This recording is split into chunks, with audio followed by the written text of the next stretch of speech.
இப்போ நாங்கள் எங்கள் அப்பா வீட்டில் வந்து சந்திரமுகி ரூமுக்கு கூட்டிகிட்டு போக போகிறேன் அவங்கள. ஏன் அந்த ரூமுக்கு அப்படி பேர் வச்சுன்னா, முன்னாடி வந்து அந்த கதவு டோரில் வந்து சூலாயுதமும் கயிறு ஃபுல்லாக கட்டியிருந்தாங்க. ஏன் அப்படின்னு இப்போதான் எங்களுக்கு தெரியுது. சின்ன வயசுல அந்த மேலே ஏறி போய் ரூஃப் டாப்ல கீழே விழுந்துடக்கூடாதுன்னு பயமுறுத்துறதுக்காக இப்படி பண்ணியிருக்காங்க.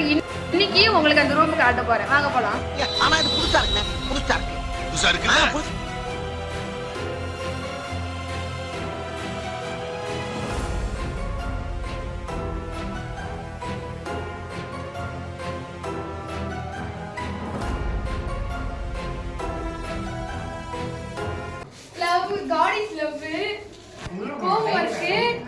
இதெல்லாம் நாங்க வந்து சின்ன வயசுல வந்துட்டு டீச்சர் விளையாட்டு விளையாடும் போது எழுதுனது. இதெல்லாமே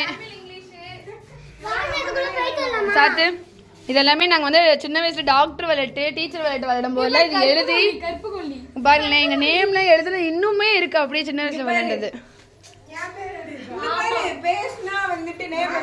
பேஸ்னா போர்ட்ல நேம் எழுதி வைப்போம்னு விளையாடுவோம்ல, அந்த மாதிரிலாம் எழுதி வச்சிருக்கோம். இன்னும் வரைக்குமே பாருங்களேன், இதெல்லாமே அப்படியே இருக்கு.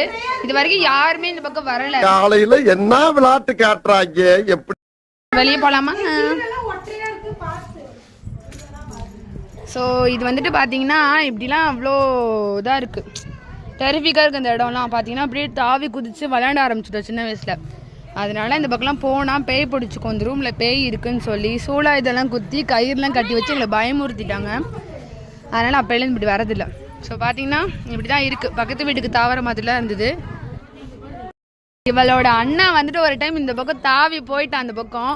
அப்போலேருந்து தான் இந்த சந்திரமுகி ரூம்லாம் ஃபார்ம் ஆச்சு. அப்போலேருந்து நாங்கள் யாருமே வரதில்லை. இப்போது எல்லாருமே என் கூட வந்துட்டாங்க.